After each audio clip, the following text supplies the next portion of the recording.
Salut à tous et bienvenue sur AliExpress, votre testeur de produits bizarres d'origine chinoise. Et croyez-moi, vous n'allez pas être déçus avec cette vidéo. Il y a quand même un mec ou une nana en Chine qui s'est dit « Ça marche super bien les AirPods Pro, alors je vais concevoir des versions géantes. » Et les voilà. Et le pire, c'est que ça pourrait même être une bonne idée dans l'absolu. Admettons que le son soit bon à l'intérieur, en matière de déco, faut avouer que c'est carrément super original. C'est typiquement le genre de cadeau qu'on va faire à un Apple addict. Moi, ce que je vais voir dans cette vidéo, c'est si fonctionnellement ça marche, et si, tout simplement, le son est suffisamment correct pour être achetable. Si vous voulez faire une blague à des amis, je vous ai mis le lien directement dans la description, je vous rassure, c'est pas très engageant en matière de tarification. Eh, c'est quand même un sacré délire. J'ai ici les AirPods, alors AirPods ancienne génération, mais ils ne se sont pas trompés, ils ont aussi mis la nouvelle génération AirPods Pro. Franchement, c'est louche, mais j'avoue que c'est quand même assez drôle.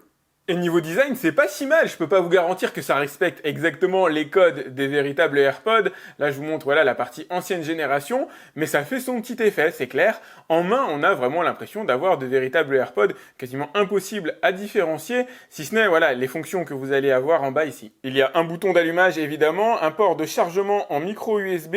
Vous avez ici une interface pour brancher une clé USB et là une carte micro SD. Sur la partie inférieure, on retrouve même un simili chargeur, un simili système de recharge ici métallisé. Ce qui est dommage, c'est qu'il n'est pas placé une petite grille à l'intérieur. On peut voir les coulisses, voire même rentrer le doigt dedans. Ça, c'est pas particulièrement chic. Et voilà la sortie audio. Alors, elle est pas gigantesque, malheureusement, vous voyez, par rapport à mon doigt. Donc, j'imagine que le son doit pas être merveilleux à l'intérieur. Mais bon, je vais quand même me fendre d'un petit test et vous faire écouter ce que ça donne. Et je vous montre rapidement l'AirPod Pro. Alors, c'est exactement le même concept, exactement la même idée. Vous retrouvez les mêmes boutons, les mêmes fonctionnalités à l'intérieur, le même type de finition. Ça vient probablement du même producteur d'ailleurs. Et c'est vrai qu'en matière de design, c'est carrément super bien foutu. C'est exactement une copie de AirPod Pro. Moi, j'ai les deux à la maison. À ceci près que là, vous avez le petit grillage à ce niveau-là qui fait clairement cheap. Et puis, vous avez la visserie apparente. Et contrairement à la version AirPod, vous avez ici l'enceinte qui est directement accessible. Il n'y a pas de petit grillage de protection. Allez, avant de faire la petite séquence d'appairage, j'avais pas vu, mais on a les boutons d'action. Vous avez le play pause, le réglage du volume sonore,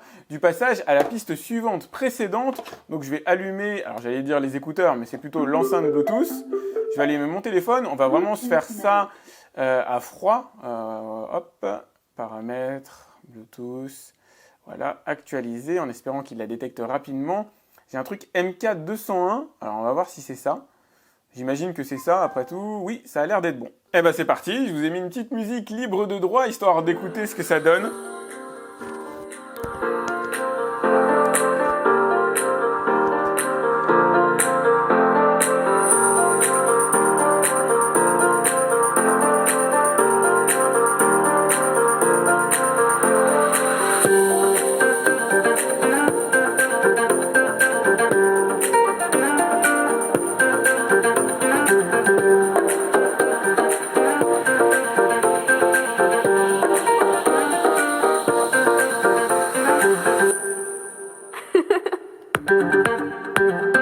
Allez, petit test de connexion. Je viens d'allumer l'enceinte et on va voir si elle se réappare automatiquement ici à mon téléphone. Ouais, nickel.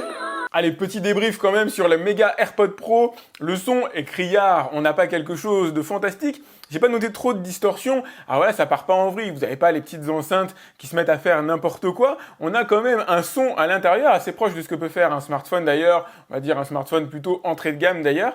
Mais bon, voilà, c'est très difficile de vous dire si réellement en matière de sonorité, il y a un quelconque intérêt dans ce genre d'enceinte. Je pense que la réponse, vous l'avez d'ores et déjà. Allez, même exercice avec le méga AirPod que je viens d'allumer. Je l'ai mis en Bluetooth.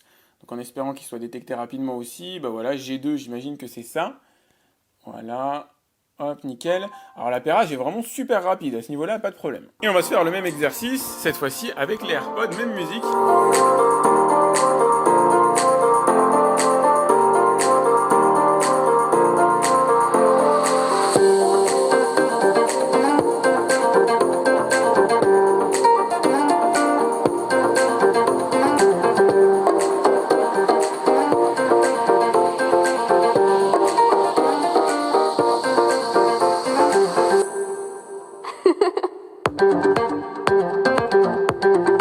Alors c'est presque l'évidence, mais sur les deux enceintes, il n'y a pas de basse. On n'a qu'une seule voix, assez petite d'ailleurs. L'objectif, c'est vraiment de diffuser du son. C'est en aucun cas de faire trembler la terre. C'est clair que ces enceintes-là vont pas y arriver. Petit débrief sur la version AirPod, légèrement meilleure que la version AirPod Pro d'ailleurs. Tire quand même plutôt pas mal sur les graves. C'est plat, aucune dynamique évidemment. Mais bon, ça a le mérite de faire le job. Je dirais que oui, on est proche d'un smartphone correct. Bon, ça apporte pas grand chose de plus. J'aurais aimé, voilà, qu'il y ait un peu plus de patates ou quelque chose qui permette de différencier. Mais non, malheureusement, bon, c'est pas fantastique. Et en même temps, je les attendais pas vraiment au tournant en matière de son.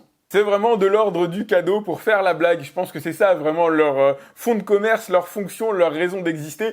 Parce que évidemment, ça c'est pas fait pour écouter du son au quotidien ou vraiment une fois ponctuellement de temps en temps dehors pour rigoler, encore une fois entre amis, mais ça va pas au-delà. Mais c'est vrai que c'est drôle. J'avoue, le concept quand même m'a séduit. Quand j'ai vu ça, très franchement, je les ai commandés immédiatement. J'ai pas hésité une seule seconde. C'est tellement drôle comme idée que, bah voilà, ça méritait au moins de figurer sur AliExpress. C'est pas ça qui va crédibiliser ma chaîne vis-à-vis des Apple Addicts et en même temps, je m'en fous un petit peu dans l'absolu. Le but, c'est surtout d'être drôle. Le but, c'est de se marrer un peu. C'est l'été, faut en profiter. Et moi, j'en profite avec mes merveilleuses méga AirPods. Si vous avez aimé cette vidéo, mettez-moi un like. C'est pas parce que les enceintes elles-mêmes sont pas magnifiques qu'il faut pas me mettre de like. N'hésitez pas à vous abonner à ma chaîne, à cliquer sur la petite cloche qui vous permettra d'être alerté lorsque je lance une nouvelle vidéo. Bien sûr, vous avez le lien dans la description si vous voulez aller voir leurs tarifs, histoire de faire la blague. Et puis moi, je vous dis à très vite pour un autre test sur AliExpress. Salut!